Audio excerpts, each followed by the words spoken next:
Hi, Jake. I'm Hello. very pleased to be sat here with you today for one of our What Does Good Care Look Like episodes. We first met, didn't we, back in Taunton at the LDA conference.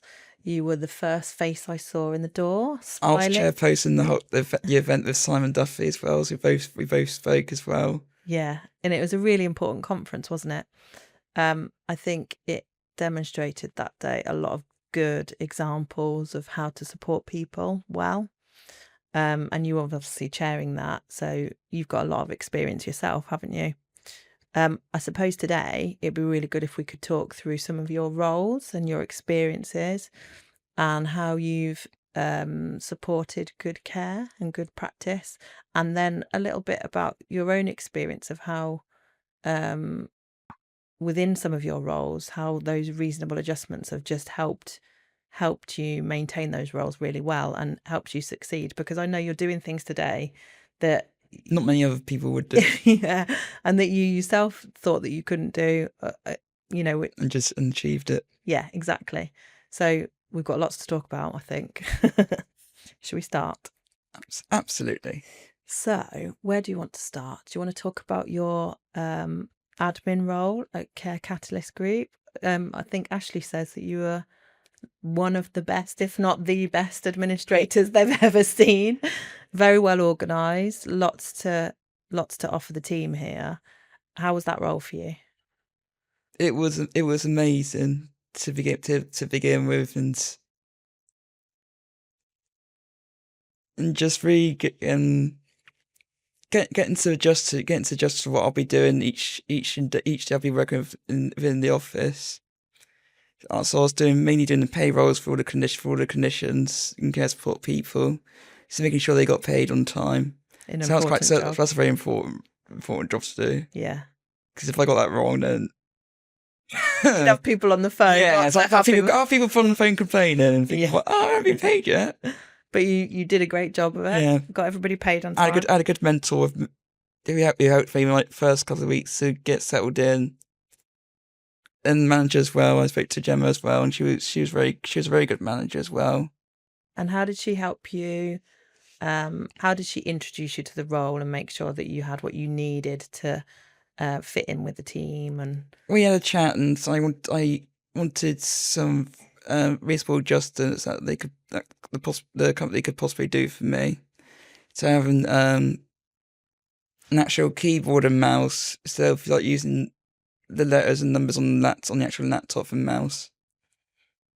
As I struggled to use the actual mouse on the laptop, so I thought if I have a proper mouse and keyboard, yeah, I feel like that really helped. Yeah, and you having my having an octopus as well, which really helped me as well to understand from my work colleagues' point of view whether I'm happy or I'm unhappy. As the octopus is happy on one side and unhappy on the other. And I think that was really helpful because that was always on my desk next to me, next to my laptop as well, so they all could see it. And I thought that was very helpful for them. And how did they know how to react if you had the unhappy octopus on? My facial expressions would change. Yeah. Would they give you more time and space? Did they know how to respond? Yeah. That's really helpful. When you first started the role, were those things that you'd already thought of and you thought they might be helpful for me? Or did the team kind of sit down with you and say, right, let's have a think about the staff team and how to tell them what's going on? Did they kind of push some of those ideas? Or my manager gave me a mentor to help me settle in for the first few weeks, and I got to work with her as well, and it was really nice. We had a good bunch of people to work with, as I was part of Leave Complex Care and LD Network as well. So we had two different companies working in the same building next to us. And you supported both of those companies. Yeah. Oh, that's good. Brilliant. I hear also that you've done conferences. So I know that you've done one because I've seen you at it. But there was an Autistic Minds conference as well. Yeah. How did that go? Really good. What was your role there?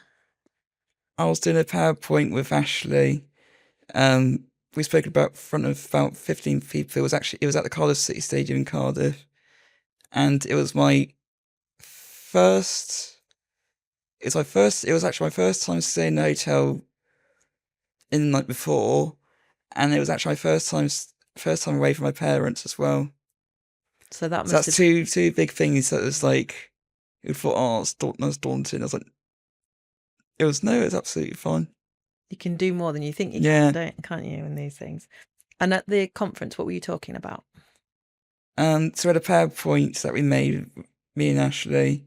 So Ashley spoke about her job role and people got to know her as a person, and people got to know me about my autism and about myself in general. And I think the people that watched it, I think they really liked it. Yeah. Do you think that kind of personal profile was quite an important thing for all care staff really to have and see around people? What kind of things did it have on it? What kind of things about you did it say? Yeah, the photo of me and how I work at Exeter City Football Club. So the Exeter City Football Club badge and things, and yeah, it was really good. You're a steward for Exeter City, aren't Yeah. you? What do you do there? I'm a football steward and look after the crowds of people and making sure everyone's okay and enjoying themselves and looking out for danger and things like that. And this will be my coming up. This will be my 10th season, I think. So 10 years, 9-10 years I've been doing stewarding for. So you're part of the furniture now. Yeah. People have been there longer than me. Yeah, have they? Yeah, people have been there for like 50+ years. Wow. It's still going. It's nice place to be then. Yeah. And not just, so you talked about keeping people safe. You took that to the extreme once, didn't you, when you saved someone's life? Do you want to tell us about that? So it was one of the Tuesday night matches we had, and I was on one stand. I looked to my left side, and I noticed there was a person just didn't feel. It didn't look right. Just didn't feel. I felt like something was wrong with him. So I rushed downstairs where I was standing to.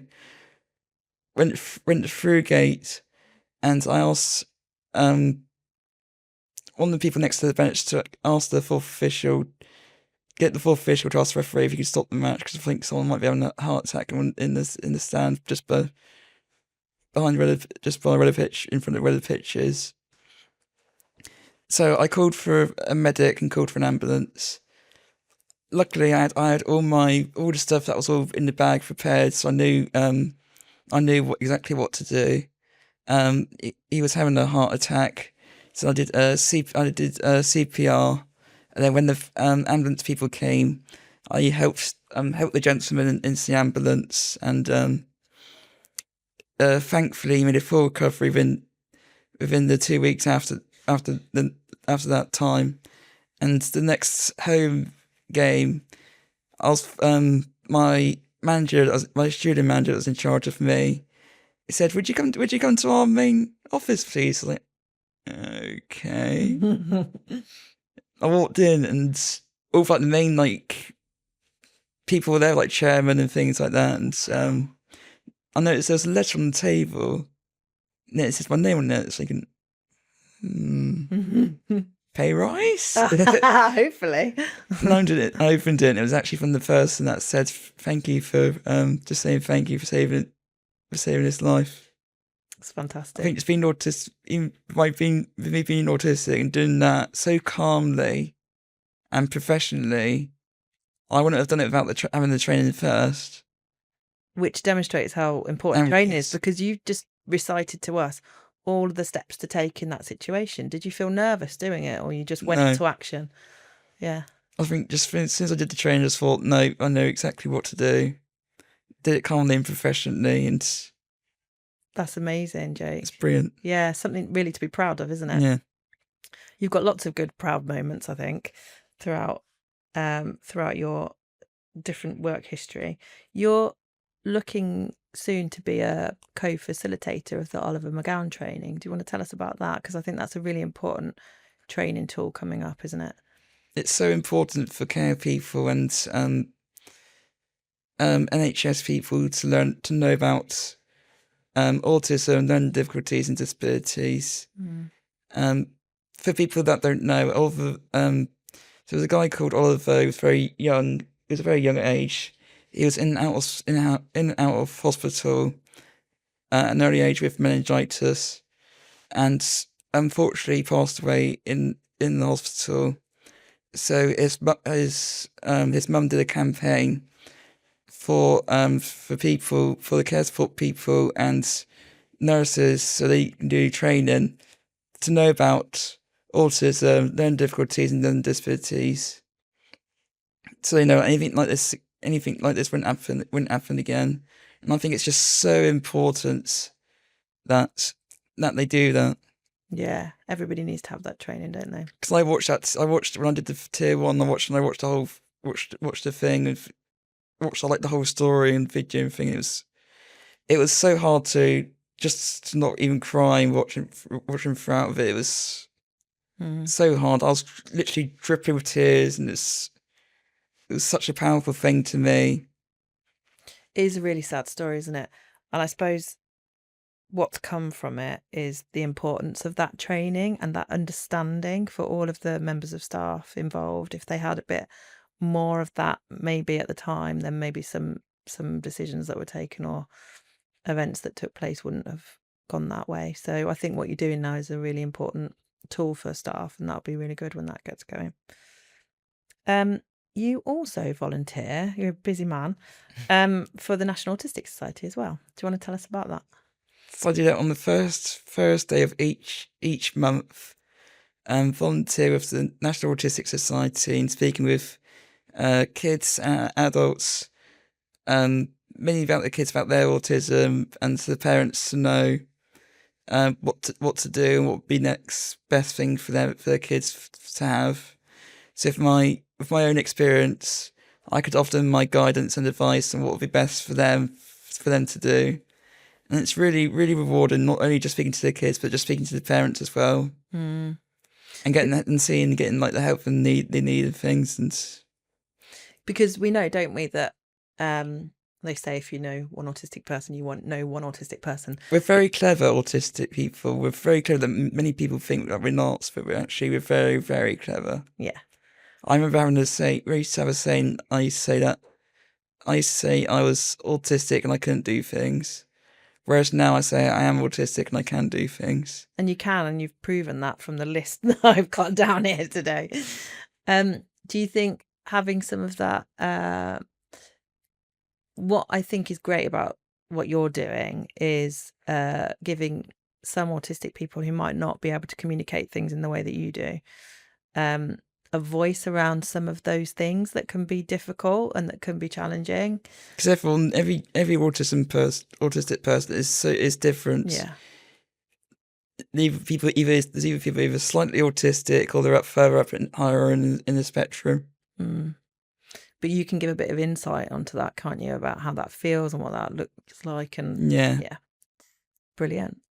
Do you want to tell us any more about your experiences? I suppose when you've been at the National Autistic Society or at Catalyst, you've seen care, haven't you, being delivered, and you've seen how the staff operate. When we had the I was working with Catalyst Care Group. When we had our families that we were looking after.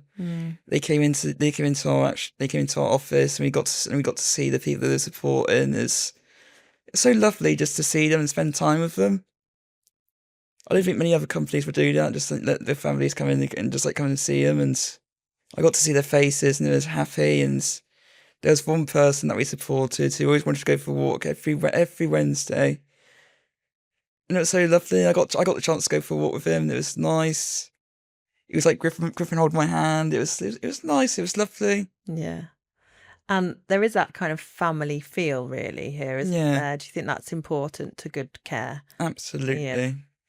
Also, I've learnt being made redundant as well from this care group as well, due to funding and things. So I learnt a lot how to deal with redundancy. So when I started volunteering for the National Autistic Society, that helped. Yeah, that's it. You've moved around, haven't you? Always in life, you're always taking one step backwards and 2 steps forwards. I really like that phrase, and that's true, isn't it? You're going to get knocks through life. There's going to be times when things don't go the way that you were hoping they would, but sometimes I think you end up in a better place because of it, and that's been proven here, because now you've done all these other things that are way beyond, I think, what you expected for yourself. So that's really great. I've achieved a lot through my whole life. In dealing like being made redundant and working during the first COVID lockdown, having COVID as well, and losing like family members during COVID times. So I couldn't go to the funerals because of COVID, and yeah, it's a lot, isn't it? So I've learned a lot. What was working through COVID like? Is there anything that you've taken from that experience? I can remember going to where I used to work to. I remember traveling on the bus, then walking down through town, and like nothing was hardly open apart from the most essential shops that was open at the time. It felt like walking through a ghost town. It was like hardly anything was open. It felt weird. It felt strange. It was.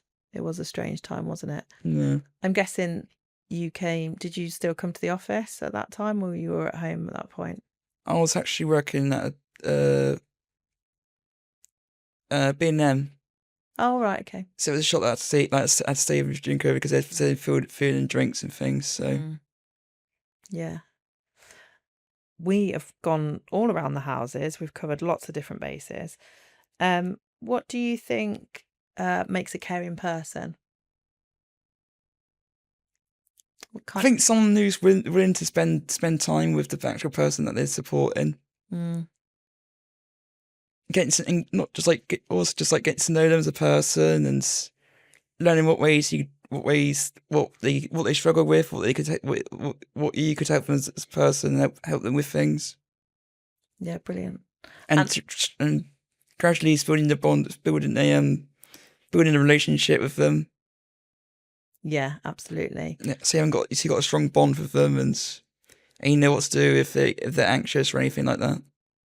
Perfect. Is there anything else you want to tell us about what good care looks like for you?